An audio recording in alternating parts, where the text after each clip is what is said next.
Dwayne Johnson has gotten so big, he's gotten tired of punching people. He now has to punch buildings. Hey everyone, it's me, Aaron. I'm Michelle. And this is our post-Geekout reaction for the new Dwayne "The Rock" Johnson, a.k.a. The Rock, a.k.a. Really Big Dude film, Skyscraper. Wouldn't that be great if he just started calling himself Really Big Dude and we all instantly knew who it was? Because he is huge. Like, every time that I see The Rock, He just gets bigger. he just gets bigger. I was not joking in that opening gag in which I was like, oh yeah, he's gotten too big to start punching buildings. Because in this film, he's supposed to be the everyman. And it's like, okay, The Rock is doing his best to be that. Like, he's actually acting in this film. I feel bad even calling him The Rock. I feel like, you know what, if you're actually trying to act, I should call you Dwayne Johnson. You are actually trying to act Dwayne Johnson, and you're actually trying to pull off this everyman type character, this like original John McClane from the original Die Hard. It's very clearly making some references back to that. And it's like, okay, you're very clearly trying to be the everyman, but you are still a tank. Like, you are an Overwatch character, you're so big.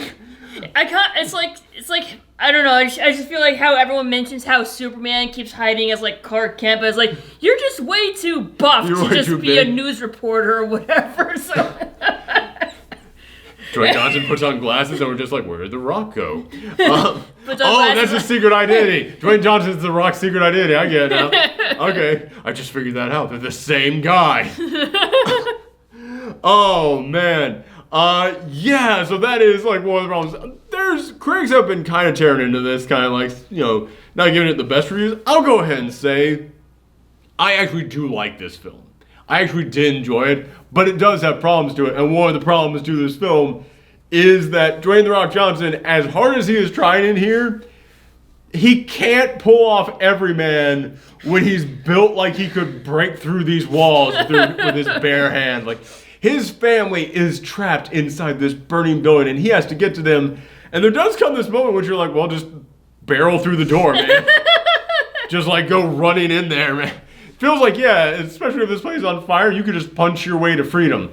So yeah, it does have a few problems that Dwayne Johnson might have been miscast in this. I hate saying that because, yeah, when he's trying to be serious, he's not all that great. But when he's trying to be fun, hey man, Dwayne Johnson is probably the most charismatic action hero out there. He's the Paul Rudd of action heroes. Like, I get it. Like, it's supposed to be like an action film, so of course, like, Dwayne "The Rock" Johnson is very good at action movies. Yes. But if he's trying to be like a serious, average Joe, it's like I said, kind of, it's trying to like capture that feeling of the first Die Hard film, where yeah, it was the everyman style hero. But you go back and you look at Bruce Willis from the original Die Hard, it's like, all right, he was in shape. But he still looked like if you hit him, he would bleed. He still looked like, okay, if he got into a fight, there might be some trouble. And I'll give The Rock this. He is trying to show that he is exhausted from this. Like, he looks like at any moment he just wants to go, man, fuck this building. I am so done with this. Like, he looks exhausted going through this. But you don't really buy it.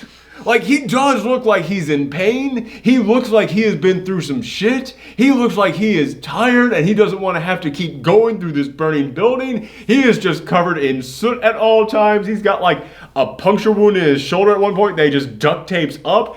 And like, yeah, man, you look like a guy who has been through the ringer.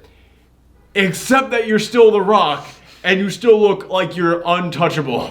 Like, you still look like you're impervious to all harm. So, yeah, as I said, critics are really tearing into this thing, and I did enjoy it, but I do see the problems in it, and one of the problems is that when you watch the trailer for this film, it looks like a pretty simple film. Mm-hmm. Like, it looks like it's kind of making references back to those old disaster films in the 1970s. yeah, like Towering Inferno. Towering Inferno is the obvious one to go with, but I mean, like, you know, even Earthquake, Poseidon Adventure, any of those, like, hey, regular people trapped in a really shitty situation, and there are no real villains, the situation itself is the villain, and they just have to escape out of it.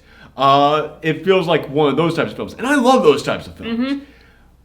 But that trailer did not show you a lot of stuff. And honestly, if I had to sum up the biggest problem with this movie, it's a too many cooks spoil the pot situation. Except that normally when you say that about a movie, you're talking about too many writers, too many directors, too many producers meddling with stuff. This is just too many plot points. This is too many goddamn plot points in this film. Because yeah, what I just summed up there, his family, the building is on fire. Okay, give me something else in there. It's the world's tallest building. Oh, okay, that's an interesting location to set this. It does raise the stakes a little bit. Okay, but you still need a hook. That's not enough of a hook. Give me another hook. All right, he has a prosthetic leg. There you go. That's something that we've never seen. It gives him like something that would hinder his ability to go and save his family. Hindering the Rock's ability. Yeah, that's how tough the Rock is. In order to make the Rock seem like an everyman, they had to get rid of one of his limbs.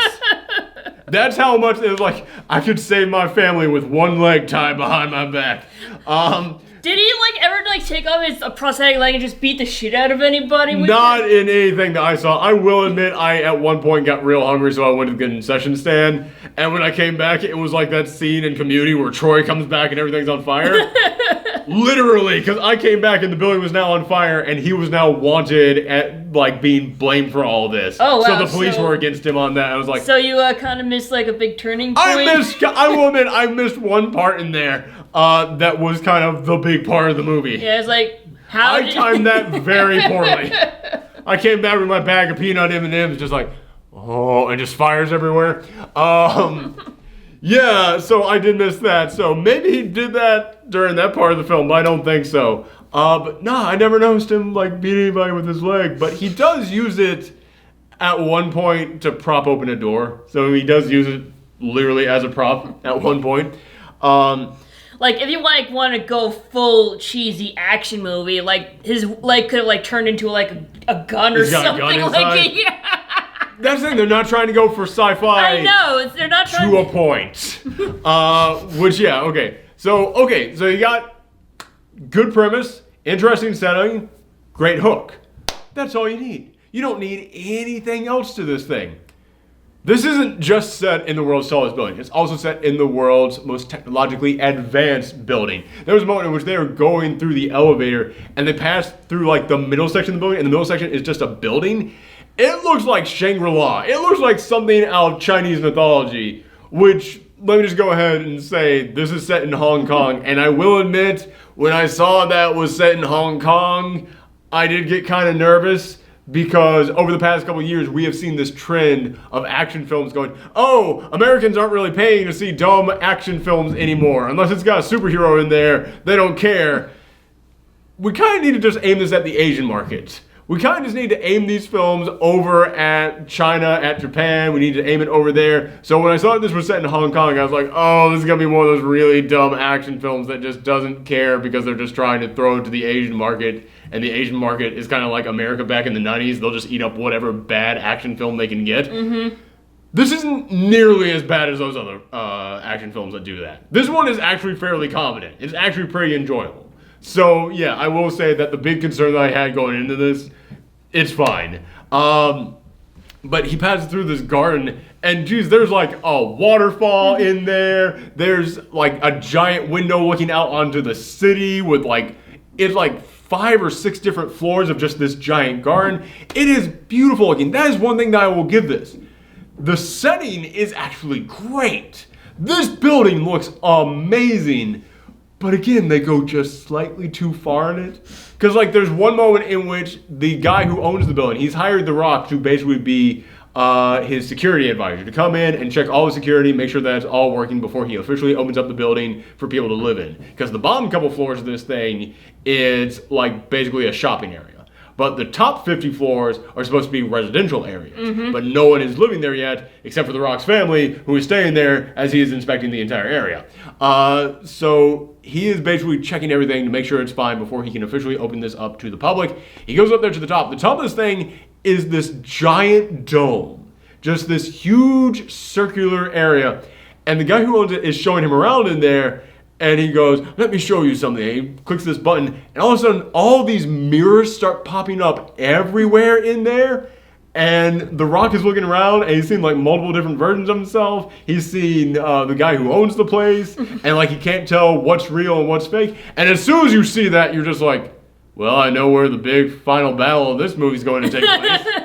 I know where all this is leading to. And I was paying attention to this scene, and I have no idea why he has this built. Why in God's name do you have a giant mirror maze at the top of your giant tower? Because I have the money for it. Like, but what would you do in there? Just like look at yourself like, wow, I am so handsome and rich. The only reason anyone would build something like this is just in case a shootout had to happen and he needed a cool ass setting for it. Like, that's it. And man, yeah, you're looking at that, it's like, oh, here's my first big clue that something is wrong. They're just flat out turning to the audience and going, guess where we're gonna fight the villain at the end of this whole movie, everybody. But I mean, it is cool looking, I'll give it that. It's like, that basically sums up this entire film. It is dumb, but it looks cool. So it's like, okay, you can kind of give it a pass. Because, yeah, this entire dome, like, he clicks another button on there, all the mirrors disappear, but also the entire dome itself becomes invisible, and The Rock is now just floating, like, 700, like, no, not even that. He's floating, like, a mile in the air looking down at Hong Kong. It's like, that's freaky looking, but it does look really damn cool. All right, I'll give you a pass on that. But here's the thing. Okay, so, all right, so most technologically advanced building. All right, that's interesting as well. But there are these terrorists that are after the guy who runs the building, and they hack into the systems, and they basically set the fire, and they also close off all security below where the fire is. The fire starts at the residential areas because they're like, okay, the only person living there right now is the guy who owns this building and The Rock's family that they didn't think of. Oh my goodness, now The Rock has to go in there and save him. I was like, okay, now you're throwing a terrorist organization in there? That's kind of weird, you know. The Poseidon Adventure, the ship didn't flip over because pirates took over the ship or anything. It seems like that's kind of unnecessary. But there's a big secret that they're trying to get. So that's a whole other element in there. There's a big MacGuffin that they're all going after in here as well. And The Rock has to go in there, but The Rock has been framed. So now the police are after The Rock as well. It's like, there's way too many things going on in this thing. A good way that I can sum up the problems with this film is that there's a moment in here in which The Rock's wife, he's got their two kids, and they are running. The Rock's wife is played by Neve Campbell, which I have not seen her in something in a while, and it's good to see her back in something. She's actually pretty decent in this. Mm-hmm. She is running across a bridge to get her kids to freedom. The bridge explodes, and the kids are separated on the other side of the bridge from her, and like, okay, good dramatic scene. The mother separated from her children. Fire everywhere. Good setup for a very dramatic moment.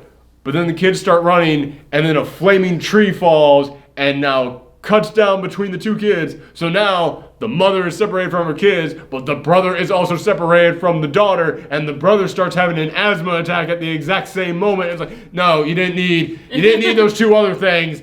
Mother separated from kids. That's all you needed. That's all attention you needed. But this film is just like, no, more things on top of more things. Let's put another thing in there. So yeah, that's kind of the big problem with this film, is that it really is just like, no, other things on top of other things. Another plot device thrown on top of this plot device. It's like, brother, I didn't need all that. You got the rock with a prosthetic limb going into the world's tallest building. It's on fire. That's all I needed, man. I didn't need him like wanted by the cops or anything like that.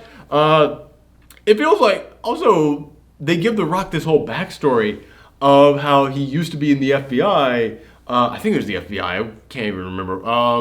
But he used to be in the FBI, and he quit because one day he went into a house where this guy was holding his own family hostage. He was hugging his son. He was like, turn around, man. It's all over. He turns around, drops the son, and reveals he's got a bomb on his chest, and then he blows himself up. And now The Rock has like this painful backstory to him that ends up playing into the story later on. And he gets like, all right, that's not bad, but you already have like 9 other subplots going on in this film. That's another one just thrown in there. Is that how he got his prosthetic leg? Yes. And that's also where he met his wife, because his wife was a naval surgeon.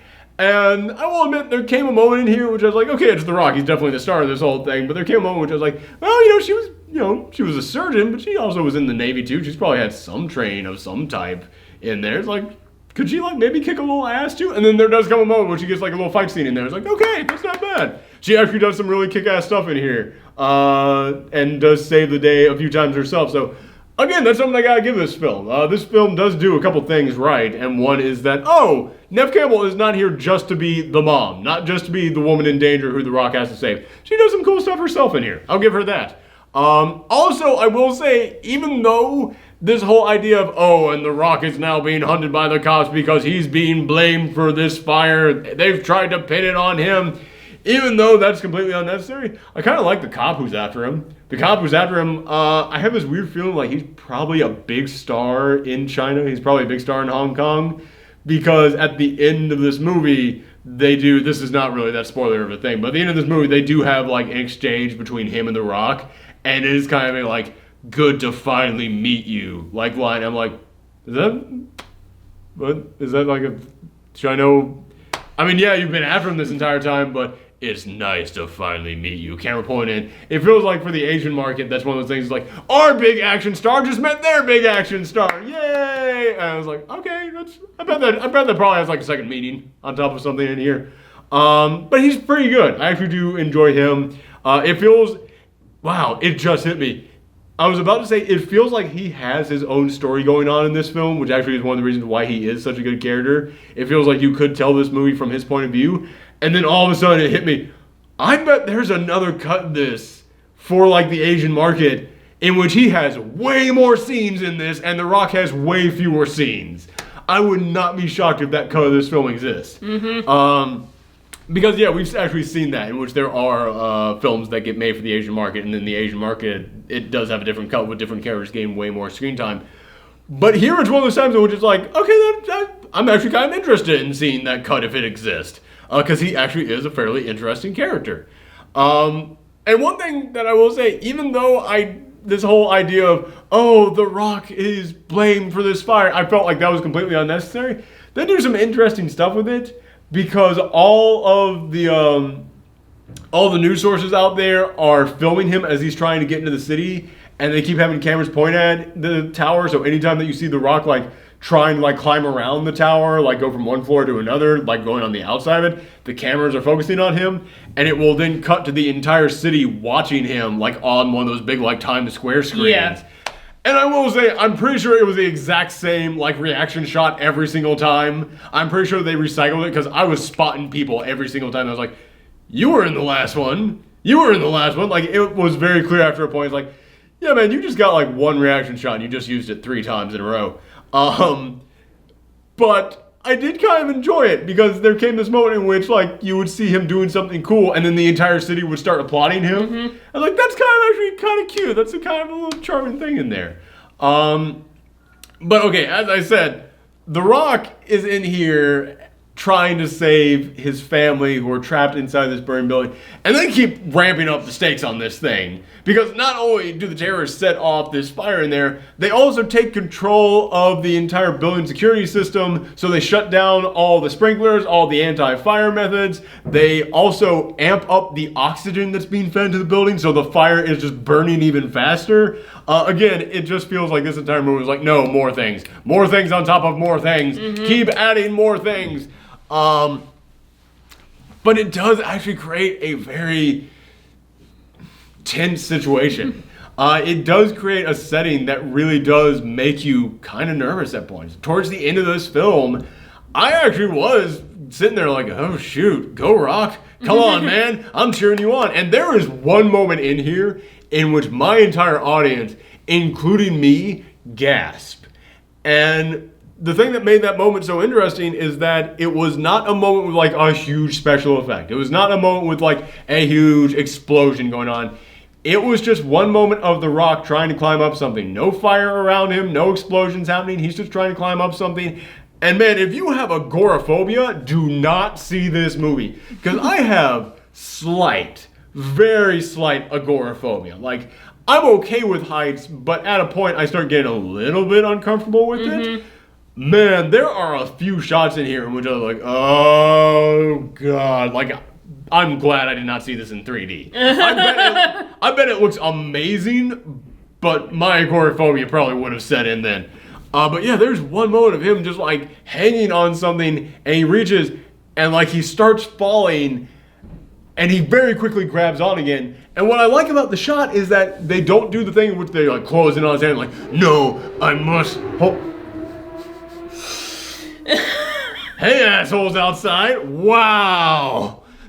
It's that time of the year again when the motorcycles just come around. But yeah, they're not doing that like cheesy thing where like closing in his hands like, no, I can't hold it, no. And then he starts falling like, no. Quickly grab on. Like, we see him just climbing, gets up to the top, climbing, falling, climbing. And I was like, yeah, because they did not like do that thing where they like slow down, where they like build up to it because it just happened. My entire audience was just, holy because that's how it works. It looked real. Yes. Like, it really looked real. And I was sitting there like, that is the most effective, like, I'm about to fall scare a film has ever given me. I gotta give this film that. And yeah, you know, listen, they gave The Rock a prosthetic leg, and they're trying to make this like a modern day John McClane. They're trying to make it like the everyman style hero. And I'm looking at this and it's like, okay, that's one of your problems, because even with a prosthetic leg, The Rock is still like the juggernaut. Yeah. Like, you could saw off like both of his arms and one leg, and he could just be hopping his way to save his family. You'd still be like, yeah, I believe you can do it. Yeah, it's totally The Rock. He can totally do this. So anytime that they try to do the whole like, oh, he's the everyman style hero, you're like, no, he's not. He's a superhero. He's unstoppable. But The Rock is at least trying. Mm-hmm. The Rock is at least trying to feel like an everyman. Because you look at him in these situations, and yeah, he does just constantly have this look on his face like, man, fuck this building. I'm so tired. I've been climbing nonstop. I climbed all the way up here. I got soot all over my face. It's so hot. It's so freaking hot in here. Like, you just get that sense looking at him that he is tired. But yeah, man, Rock, I'm sorry, man, but you're still built like a 2-ton tank. I still can't buy this idea that he's not indestructible. But The Rock tries to make you buy that. Mm-hmm. And I'll give him that. But even if, whenever you look at him and he's like, oh, I'm the everyman style hero, it's like, no, you're not. Whenever he's actually being The Rock, it works. Because The Rock is the Paul Rudd of action heroes. The Rock is the most charismatic action hero out there. And whenever he actually is being charismatic, like whenever he's interacting with his wife, I didn't quite buy it, because when he's interacting with his wife, he's like, I don't know if I can do this, honey. Oh, this is so important. What if I screw all this up? I've been training for this for so long. Oh, it's like, you're The Rock. You have too much confidence. Your body just exudes confidence. I can't buy that you're a person who has doubts. But whenever he's interacting with his kids, and he's like giving his kids a speech about being brave, or he's like, hey, who's day love? Who's day love? And they're like, me. You're both right. I love both of you. It's like, I buy him as a dad. I buy him as the world's greatest dad. Just give him a coffee mug that says world's greatest dad and have him carry that the entire film. In his teeth, because he's climbing up a building with both hands. Someone go back and superimpose that into all the trailers. The world's greatest dad mug in his teeth. Yeah, so he's able to do that. Whenever he's trying to be charismatic, it actually does work. And also, I will say, the guy who actually owns the building, you get a sense that he's definitely a big star. In fact, I even know his name, but I've completely forgotten it. But when it popped up in the credits, I was like, oh, I know that guy. So yeah, he's a very big star, and he's actually pretty good in this too. I did like him as well. Voice getting really high. I did enjoy him in this film. But another problem with this movie is that, okay, you got The Rock in there, and The Rock is trying to act down to earth and realistic. And then you've got other people in here, like the police chief and the guy who owns the building. They're acting their asses off. They're actually trying to do a serious job in here. The villains are the most cartoony villains.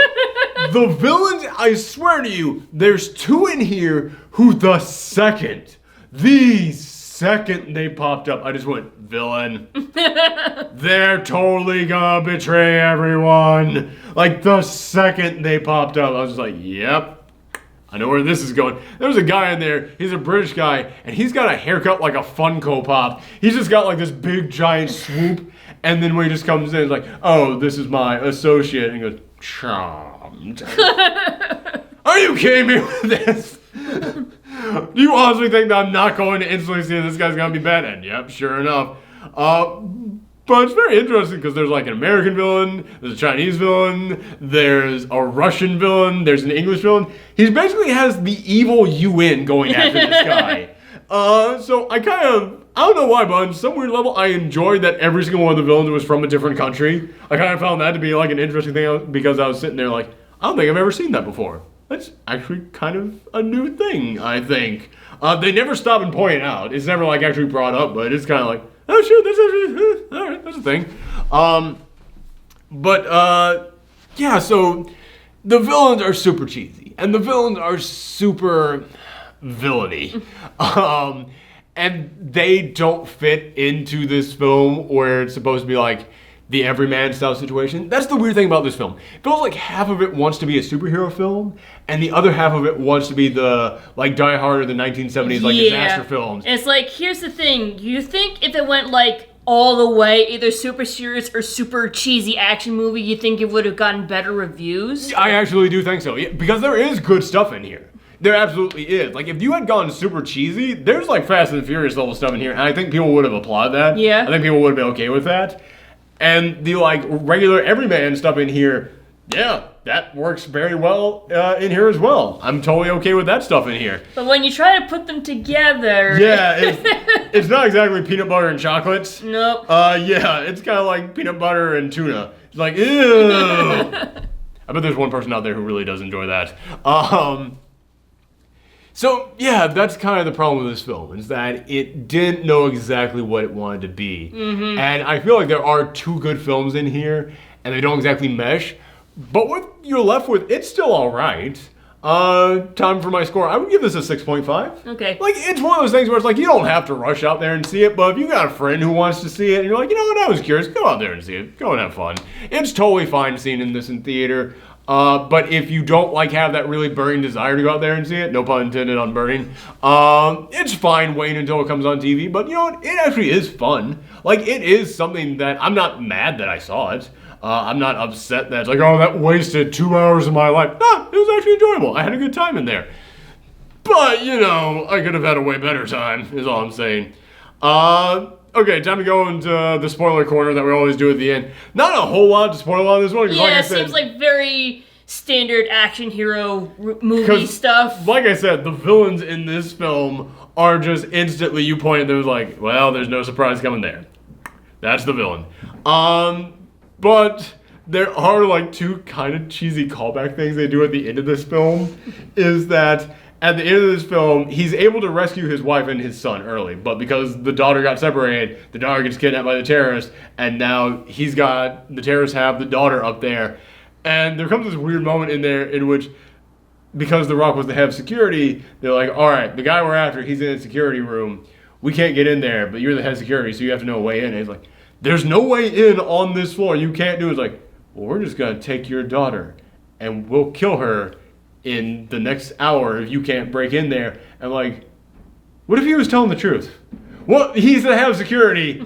He owes this guy nothing. Why would he be lying to you? But The Rock does figure out a way to open it up because he has to access the security panel. The security panel is behind two giant wind turbines on the outside of the building. And I looked at that and just went, why in God's name would you do that? Extra security. Why? Why? Who in their right mind would do anything like that? That's like video game platformer stuff right there. Like, isn't it? Man, if this movie came out in the 80s or early 90s, there would have been like a Super NES tie into this thing. So he has to go out there. And there's a moment earlier on in this film in which he's pulling a shard glass out of his shoulder. Like I said, they're trying to go for that Die Hard feel, and it made me think of when John McClane had the glass in his feet in Die Hard. Except that again, hey man, The Rock, he's acting. When he pulls it out, you get that sense that he is in pain. He doesn't just do that thing where he like pulls out, I got no time to bleed. And he's just like, yeah, go in there, run to save my family again. No, he actually looks like he's in pain, and he has to duct tape up the wound. And he says this line about, well, you know they say, if it isn't working, you didn't use enough duct tape. Like, it's some weird, like, dad line about duct tape, which is like, all right, world's greatest dad. He's a dad. Da-da-da-da-da. Bop. But then there comes a moment when she has to go outside of the building to get to the turbine, so he wraps duct tape all around his hands and his shoes. And he's like, he's not Spider-Man in it. He's still got like his feet on the edge of the building, like on like this little tiny ledge, but he's got duct tape on his hands. It's like, that is the weirdest callback. That like that line about duct tape actually came back for this. He ends up just using duct tape throughout the whole thing. That's how he fixes the building. He fixes the building with duct tape. There's a third duct tape joke in here that they actually do. Like, they wanted that to be his running gag, but they don't introduce the idea until halfway through the film. It's like, doesn't it feel like you should have maybe introduced this like a little bit earlier? Like I said, I left it for like 5 minutes to go and get peanut M&Ms at one point, and then I came back and the building was on fire all of a sudden. So maybe it was in there earlier. But I don't really see a good opportunity for them to have introduced that during that moment. Oh my God, the building's on fire. Well, you know what your dad always said, get duct tape. But the two really weird callbacks that they do is, like I said, when he was an FBI guy, he was pointing the gun at the guy who was holding his son, turns around, drops him, and now he's got a bomb on his chest. He's doing the big shootout, which again is happening in the giant mirror maze. Who could have seen that coming? He's doing the big shootout in the big mirror maze, and then there's only one final terrorist guy left, and he's holding the daughter, and then he turns around, drops the daughter down, and then he reveals he's got a grenade in the other hand. It's like, oh, okay, callback, okay, yay! It's like, okay, it's a callback, but again, it's like, wasn't really like, again, you don't really need this huge backstory to the dude. You didn't really need all this. It's like, you could have just made him like an ex-firefighter or something, and that's how he lost his leg, and now he has to go back into this giant blazing inferno to save his family. It's like, okay, yeah, man, way simpler. Could have streamlined the crap out of this entire film. But the other really weird callback that they do, and it's one of those things where like at one point in the film, it'd be like, oh, film, but it's so corny in almost like a sitcom way that it's like, Dwayne Johnson, you son of a bitch. You did it again. Credits start rolling, kind of an ending to it. At the very beginning of this film, Nev Campbell is like, at the very beginning of this film, Nev Campbell is telling Dwayne Johnson, oh, something's wrong with my phone. Oh, something's wrong with your phone again? Did you try turning it on and off? No. Well, then try turning it on and off. 90% of all problems can be solved by turning it on and off. I know that, but I like it when you do it for me. It makes you feel important. It's like, oh, so your phone is broken because like I said, when he's talking to his wife and he's like, oh, I don't know if I can do this, honey. He's trying to be really serious. I don't really buy it. But when he's talking to him just being like jokey with his wife, I buy it because it's The Rock. The Rock can do that stuff. But yeah, that was like a big thing they did at the beginning of this film. It was like 90% of all problems can be solved by turning it on and off. Nev Campbell goes with the police to face these terrorists at their drop site. They stop them, get the device that's controlling the entire building. She's trying to turn on the anti-fire methods in there, and it won't work, so she reboots the entire system, and then the police officer goes, what did you do? I turned it on and off again. And it was one of those like, oh, movie. Like, you won't look at that and say that's cheesy as fuck, but at the same time, it's like, it's so cheesy, it is like oh, you did it again. It is like how you would end like one of those cheesy 1970s police procedural films, where it's just like, oh, you son of a bitch, and then they go and get coffee together. Yeah, so it's kind of a weird ending. It's not really even weird, but it's one of those things that's like, wow, out of all the things in this film, I was expecting to get a callback. That was not one of them. But it's so goofy, you kind of have to applaud it. So like I said, a 6.5, it is a fun time. It's not a great film, but it's fine. It's enjoyable enough. I did have a good time with it. I think I just said a second ago I did not have a great time with it. No, it's not a great film, but I did have a good time. But yeah, thank you guys very much for tuning in. We got another film coming up in probably a couple of hours because we're going out to see it right now. But Hotel Transylvania 3, which I don't know how I'm going to feel about that one. Yeah, we'll see about that. It's weird because the first Hotel Transylvania was like, wow, this is really good and really underrated. Second film was like, okay, I don't really need to see any more of these. Yeah. Oh, there's a third one of them. Okay. So yeah, we'll see what we think about that. But come back later tonight for that. Bye, everyone. Bye.